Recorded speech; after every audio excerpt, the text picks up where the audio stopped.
Сайн байцгаана уу? За энэ удаагийн лекцээрээ зурхны эмгэгүүдийн үе дэх лабораторийн онцлогоо шинжилгээний өөрчлөлтийг илрүүлэх талаар авч үзье. За дараах агуулгын хүрээнд ярих.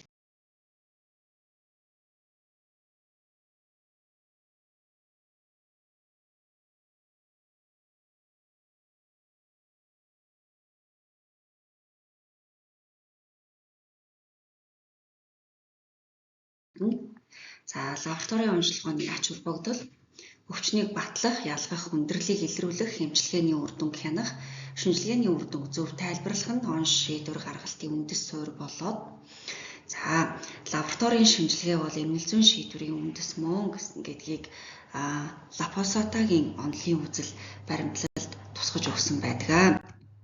За зурхны эмгэгүүд ба лабораторийн шинжилгээний төлөвлөлтийн талаар бүгдээрээ авч үзье. За үүнд цусны дэлгэрэнгүй шинжилгээ, цусны бүлэгнэлтийн шинжилгээ, биохимийн шинжилгээ, за липидүүд, электролитийн үзүүлэлтүүдийг бүгдийг авч үздэг байна. За үүн дотроос одоо цусны цагаан эсийн шинжилгээ буюу цусны дэлгэрэнгүй шинжилгээний талаар авч үзье. За лейкоцитоз буюу цусны цагаан эс олшрох үзүүлэлт байдаг. За энэ нь бол одоо ялангуяа нейтрофил ихсэх за өөр нь бол одоо үйлчлүүлэгчээсээ за өөрийн авах за мөн одоо зүрхний хурц дутагдлын үед энэ цусны дэлгэрэнгүй шинжилгээг бичих шаардлагатай. За анеми байна, цус багталтын үзүүлэлтүүд байна. За тромбоцитоз, тромбоцитопени, ялтас эсийн ихсэлт, ялтас эс багасах үзүүлэлтүүдийг бас оншийн онцлогооны ач холбогдол болгож авна. За дараагийн шинжилгээ нь бол цусны бүлэгнэлтийн шинжилгээ. За энд бол PT, APTT гэсэн үзүүлэлтүүдийг авдаг, үздэг. За мөн D-даймерийн үзүүлэлтүүдийг үзнэ.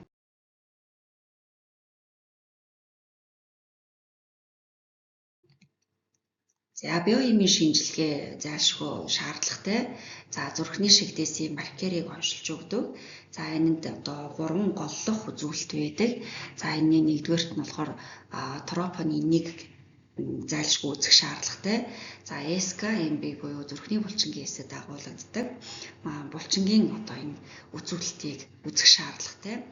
За дараа нь миоглобулинийг үзэх шаардлагатай байдаг. За энэ 3 үзүүлэлт бол зүрхний шигдээсийн одоо алтан дүрэн буюу илэрхийлэх маркер үзүүлэлт одоо олж өгдөг юм аа.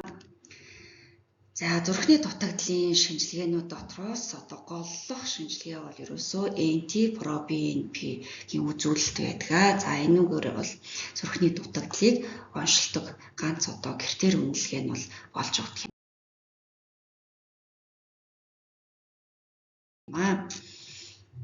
За биохимийн шинжилгээнд зурхны эмгэгүүдийн үед энэ уургийн үзүүлэлтүүдийг за тэгээ бусад бас үзүүлэлтүүдийг үзэх шаардлагатай байдаг.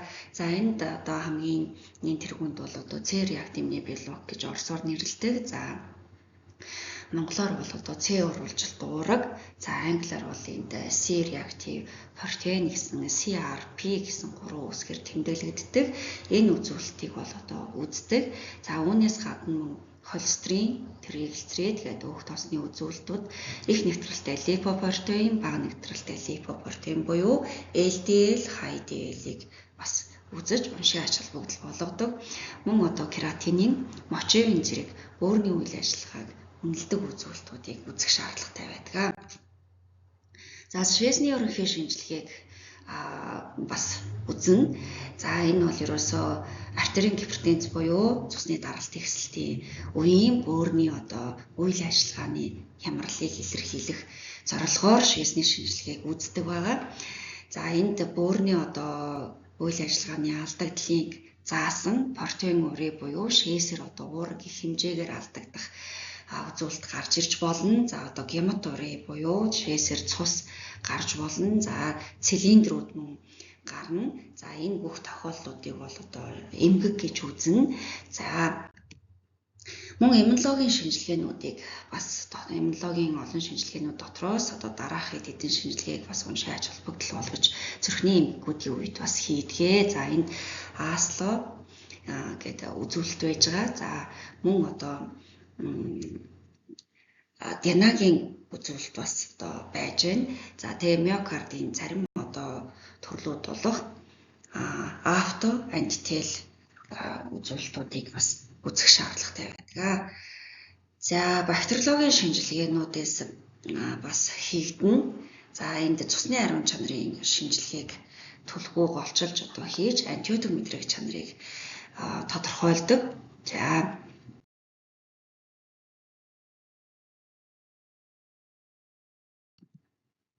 зүрхний урс дутагдал буюу одоо титмийн цочмог хам шинжийн онцлогооны алгоритмын талаар бүгдээрээ авч үзье. За багшны энэ алгоритмыг маш ойлгомжтойгоор тэгээд зураг схемчилж одоо харуулсан байгаа.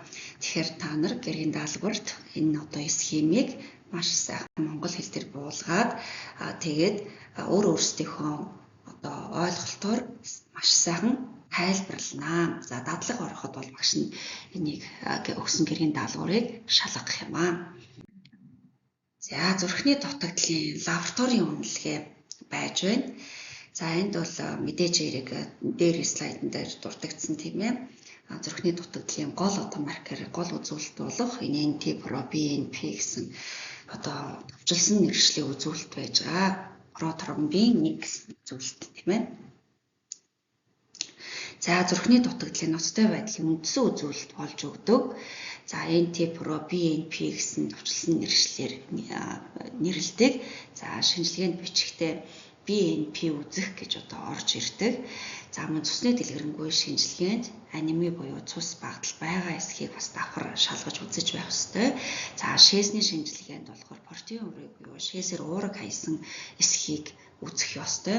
За цусны электролитийн үзүүлэлт бол эрдэсийн шинжилгээ гэж нэрлэгддэг. Энэ дотор одоо 10 хэдэн нэр төрлийн эрдэсүүд байдаг. Каль, магний, төмөр, натр, каль, цайр, фосфор юу гэдгийг те өшөө цаашаа алдчихсан бол үдээ мөнгө гэдэг. За энэ одоо элементүүдийг бүгдийг нийлэнхүйд нь нийтэд нь бол одоо электролит буюу эрдэсийн шинжилгээ гэж нэрлэдэг. За эдгээрийг үзэх шаардлагатай байдаг. За энэ дотроос одоо энэ зүрхний эмгэгийн үед голчилж үзэх шаардлагатай үзүүлэлтүүд нь бол маг нь болоод төмрийн үзүүлэлтүүд калий үзүүлэлтүүд бас байдаг. За артерийн гипертензийн 2 дахь шалтгааныг ялгах.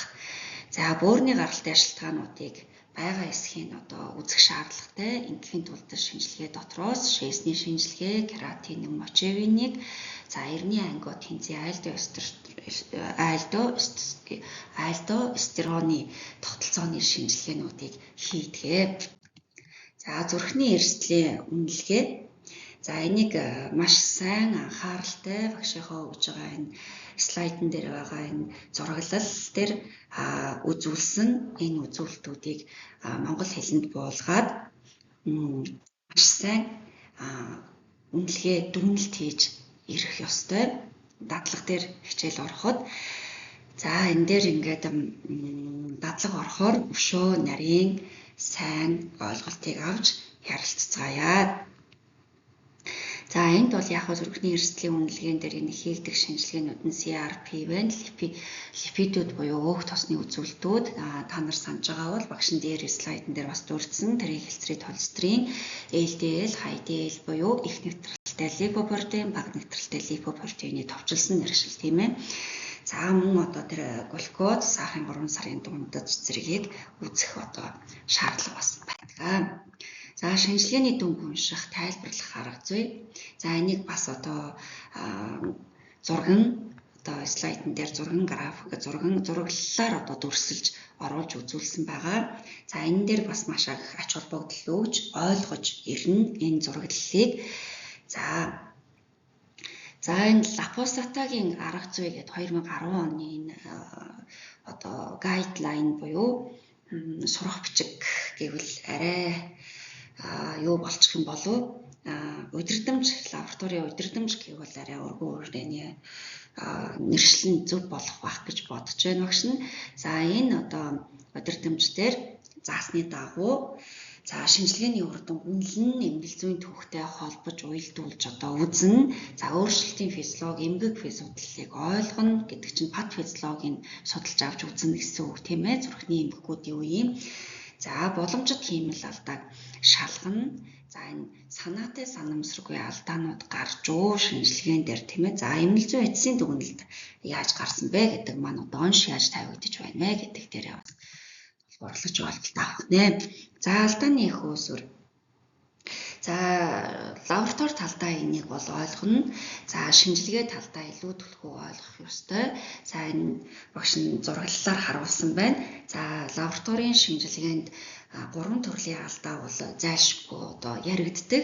Энэ нь шинжилгээний өмнөх алдаа, шинжилгээний үеийн алдаа, шинжилгээний дараах үеийн алдаа гэж одоо байдаг. За энэний голчилж 70-80% нь шинжилгээний өмнөх үеийн одоо үед энэ алдаа бол хамгийн их хувийг эзэлдэг. За шинжилгээний үеийн яг шинжилгээ хийгдэж байх үеийн лаборатори доторх ажилбар гэсэн үг тийм ээ. Энэ алдаа бол одоо 10 хүрэхгүй хувийг эзэлдэг. За мөн одоо шинжилгээний дараах үеийн алдаа нь 20 хүрэхгүй хувийг эзэлж байдаг. За тэгэхээр бид юун дээр анхаарах вэ гэхээр шинжилгээний өмнөх буюу тасаг нэгжүүдээс амбулаториос үйлчлүүлэгч нараас өөр дээр нь өөрсдөд нь тавих шаардлагыг ойлголтуудыг ямар шинжилгээг яаж өгөх гэж байгаа вэ гэдэг биеийг яаж бэлдэх вэ гэдэг. За мөн дээрэс нь тухайн одоо авах гэж байгаа шинжилгээний нэр төрөлтөө таарсан одоо шинжилгээний шаардлагатай зүйлсүүдийг бэлтгэх гэдэг маань тохиромжтой хуруу шилийг зөв сонгох гэхээс эхлүүлээд чангалуураа яаж тавих вэ гэхээс эхлүүлээд тэр бүх зүйлүүд бол одоо шинжилгээний өмнөх үе шатанд орж байдаг. За шинжилгээний өмнөх үеийн алдаанд орж тооцогдож байдаг. За авсан сорцоо гемолиз сулгаад ороод ирдэг тийм ээ. За гэх мэтчлэн эдгээр одоо бүх алдаанууд бол шинжилгээний өмнөх үед орж байдаг. За нэр буруу бичих, нэрийн солих 4 5 6 7 10 20 хүнтэй дотрын тасаг те 70 80 хүн хүрэхэд маргаашийн шинжилгээнд 20 30 хүн байлаа. Хооронд нэр солигдоод, овог солигдоод, насан солигдоод ороод ирэх жишээ нэ те. Гэх мэтчлэн маш өргөн хүрээний дээр энэ шинжилгээний өмнөх үеийн алдааг ойлгох ёстой. За тэгээс орсны тээвэрлэлт ээж болно, буруу хадгалаад, буруу цагт аваад те авах ёсгүй цагт аваад өлөн байх ёстой юмыг өглөө юм идчихсэн байхад нь аваад ирэх байдаг юм уу, авчих байдаг юм уу те. Энэ бүгдээрээ нийлээд шинжилгээний өмнөх үеийн алдаанууд ордог. За шинжилгээний үеийн алдаа бол лабораторид одоо яг шинжилгээ хийгдэж байх үед яригддаг учраас энэ бол одоо лаборатори талдаа яригдана. За мөн шинжилгээний дараах үеийн алдаанд одоо 20 хүрэхгүй хувь эзэлж байгаа тэр алдаан дотор бас цахимын алдаанууд бас маш их орж ирдэг. За бүртгэлийн алдаанууд эсвэл хостлох гэх тийм шинжилгээ уншаад гараад аппарат нь уншаа гараад ирсэн үзүүлэлтүүд одоо шидэгдэхтэй хаягдаж шидэгдэх гэдэг маань тухайн одоо дорж бидэг хүн биоим дээр 5 үзүүлэлт буюу алаатасаад билирубин одоо ишбэ амилаза гэсэн 5 үзүүлэхээр бичигдсэн байлаа гэхэд одоо 3 ч ордог юм уу те гэх мэтчлэн. За энэ бол засагдах боломжтой ийм одоо алдаанууд байдаг. За эмчилгээний үр дүнг хянах лабораторийн үзүүлэлтүүд. За цус бүлэгнэлтийн тогтолцооны үеийн эмчилгээ те антикоагулянт гэдэг маань цус бүлэгнэлтийн тогтолцоо. За энэ үеийн эмчилгээ. Энд бол мэдээж яриг одоо цус бүлэгнэлтийн тогтолцооны үеийн хийгддэг энэ эмгэгийн үед хийгддэг шинжилгээний үзүүлэлтүүд бол одоо D-dimer, TT, APTT, за PT, INR-ийн үзүүлэлтүүд байгаа тийм ээ. За энэ одоо үзүүлэлтүүдийн үед энэ INR-ийн шинжилгээ өгөхөд варфрын эмчилгээ нөлөөлдөг. За ихсэлт багсалтанд нь уртсах, богиносохт нь тийм ээ. Тэгэхээр эмчилгээгээ хэдийдэн зогсоох уу? За хэд хоног эмчилгээгээ зогсоосон байж байгаад INR шинжилгээг өгөх үү гэдэг дээр эмч одоо тасаг нэгжүүдийн эмчнэр маань өөрсдөө анализ дүгнэлтээ хийх нь байна тийм ээ. За тэр эмчилгээг одоо үр дүнтэй болж гин үү, үр дүнгүй болж гин үү гэдэг дээр бас тулгуурлаж бас ойлгоно. Дараагийн нэг ойлголт нь за тэхийн тулд ая нарын шинжилгээг бас өгнө. Варфрын эмчилгээний үед ая нарын шинжилгээг өгөөд эмчилгээ тухайн хүнд зохимжтой таарч байна уу? За APTT гепарын эмчилгээ байдаг тийм ээ.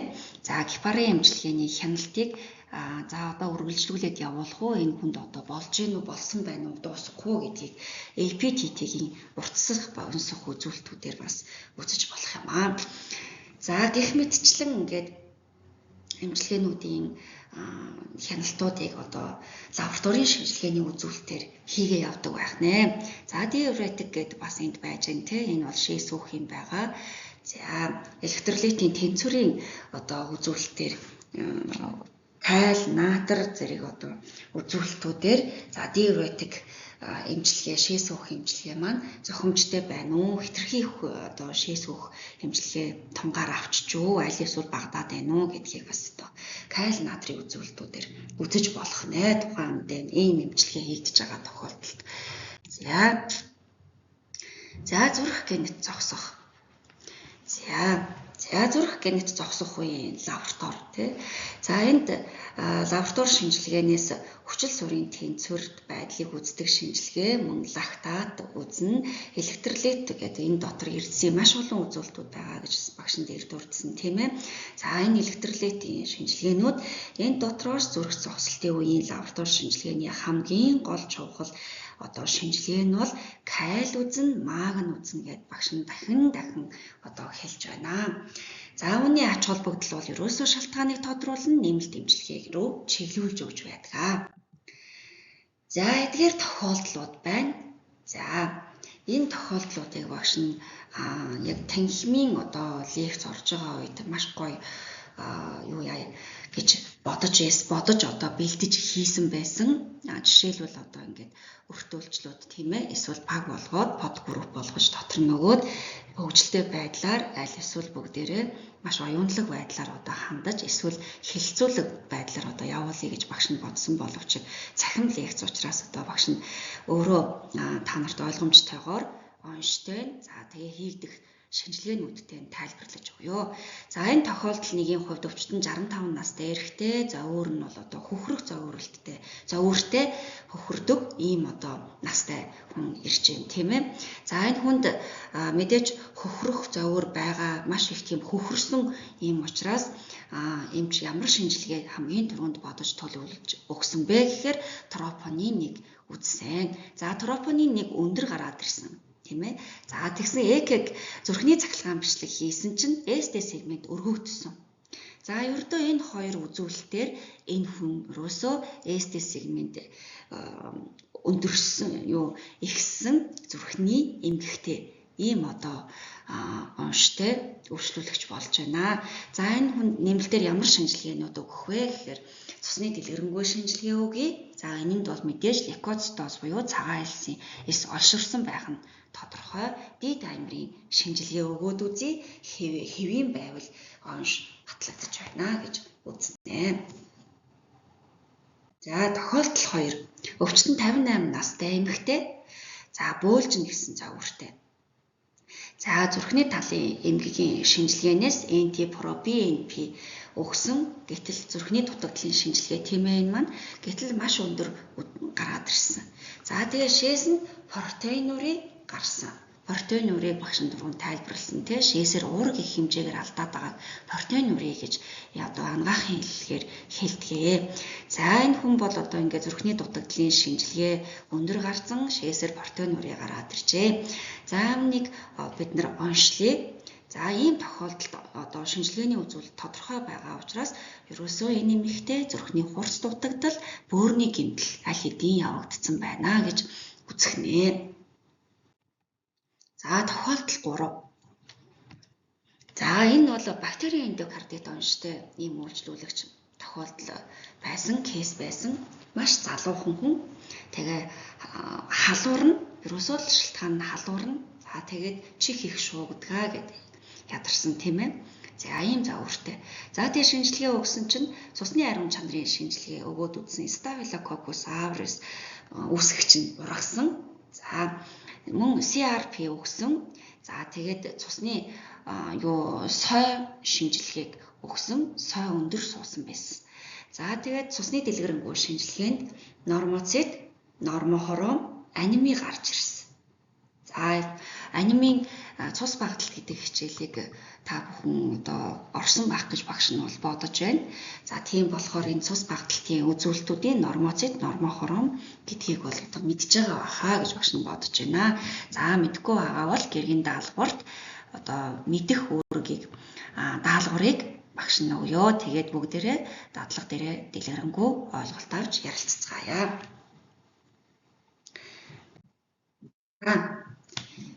За энэ байдалд зүрхний эмгэгийн үед лаборатори онцлогоо шинжилгээг одоо сүүлийн үеийн дэвшилтэд байдлаар яаж одоо онцлж, яаж шинжилж, оншийг баталгаажуулах вэ гэд аваад үзье л та бүгдээрээ. За тэгвэл галкокатрин буюу одоо галкокатрин 3 буюу зүрхний дутагдлын зэрэг хүндрэх магадлалыг үнэлгээг одоо хийх. За зүрхний дутагдлын хүндрэх магадлал нас баралтын эрсдлийг тодорхойлъё. ST2-оор тийм ээ. За миокардын гурвалсан шинжийг илүү үзье. За энэ нь бол одоо илүү цогц үнэлгээний өвдөл болно. Онш тавихад бол. За шинжилгээний дүнг тайлан болгон боловсруулах гэдэг. За энэ тайлан гэдэг нь маань ер нь бол бидний өвчтний түүхтэй их ойролцоо төстэй тий. За өвчтний мэдээлэл байна. Шинжилгээний нэр үр дүн тэр шинжилгээ ямар гарч ирсэн, хэвийн хязгаар, хэвийн утга дотроо байгаа мó, давсан юм уу, багассан юм уу тий. За онцлог шаардлагатай тэмдэглэл гэдэг маань аль аль үзүүлэлтүүд нь өндөр гараад ирсэн гэдэг. За одоо энэ зураглалаас одоо харах юм бол тий high гэдэг, low гэдэг, high гэдэг. За ихсэн байна, энэ багассан байна гэдэг улаанаар тий тэмдэглээд ингээд өгчихсөн одоо үзүүлэлтүүд байж байна. Нийт холестерины үзүүлэлтийг ингээ харахад за нанограмм миллилитрээр хийгддэг юм байна энэ лаборатори. За тэгээ энэ бол маш өндөр байна шүү гэд ингээ заасан байна. За бид нар бол миллилитрээр хийгддэг тий. За гэх мэтчлэн лаборатори болгон өөрийн лавлах утга хэмжээгээ одоо C1 хэмжээрээ ингээд өгсөн байдаг. За тэгээ эмнэлэг зүйн тайлбар шаардлагатай бол мэдээж хэрэг доор тэр клиникал ноц буюу одоо энд тэмдэглэл одоо шаардлагатай тэр эмнэлэг зүйн тайлбаруудыг одоо бичиж явуулж өгч бас болтгоо. За бидний та нар бүгдийн өмнө одоо эмч нарын өмнө шинжилгээний хариу ийм байдлаар одоо очтгоо. Эднэрийг дүгнэлтээ хийгээд онштой тусгадаг. За лабораторийн шинжилгээ ба эмчилгээ. За эдгээрийг одоо дэлгэрүүлээд өгсөн энэ слайдтай уялдуулалттай зурагтай уялдуулаад бүгдээрээ уншиж олгоод дадлага дээрээ илүү төлхөө ойлголтыг авъя. За ингээд зүрхний эмгэгүүдийн үед лаборатори онцлогоо шинжилгээний өөрчлөлтийг илрүүлэх гэсэн энэ лекцийг ерөнхийд нь дүгнээд үзэх юм бол зүрхний эмгэг бүр тодорхой лабораторийн өөрчлөлттэй буюу лабораторийн шинжилгээний одоо үзүүлэлтүүдтэй байдаг. За шинжилгээг зөв төлөвлөх нь маш чухал байдаг. Тайлбарлах нь үнэн зөв онцлогоонд одоо хүргэж өгдөгөө. Зөв онцлоход шинжилгээний үнэн зөв үзүүлэлтийг оновчтой тэр шинжилгээний хэдхэн үзүүлэлтүүдийг л үзүүлээд за тэрүүгээр одоо оншийн ач холбогдол болгож тавихад, оншоо баталж тавихад оншийн ач холбогдолтой байдаг. За тропонин BNP буюу одоо зүрхний шигдээс зүрхний дутагдлын үзүүлэлтүүд байж гэн тийм ээ товчлсон лабораторийн одоо анагаахын хэллэгийн товчлсон нэршлэрээ. За энэ бол одоо маш ач холбогдол өндөртэй юм шинжилгээний үзүүлэлтүүд. За тэгээд сорьц авах боловсруулалтын алдаанаас хамгийн гол нь шинжилгээний өмнөх үеийн алдаанаас зайлсхийх хэрэгтэй, урдсан сэргийлэх хэрэгтэй тийм ээ. За энэ тал дээр болохоор мэдлэг мэдээллийг тасгийн эмч хэрэглэгч нар өгч авах хэрэгтэй. Мөн лабораторийн эмч мэргэжилтнүүдэд тасралтгүй сургалтыг бас мэдээллийг бас хийж авах хэрэгтэй. За лабораторийн шинжилгээг судлах дараагийн алхам бол одоо судалгааны чиглэл буюу молекул онцлогоо зайлшгүй шаардлагатай ген генетикийн төвшөнд тийм ээ. За практик буюу онцлогоо хийх эмчилгээ хянах ур чадварыг сайжруулах ёстой клиникийн эмч нар маань. За тэгээд тасралтгүй сургалт ном унших хэрэгтэй. За анхаарал хандуулсанд баярлалаа.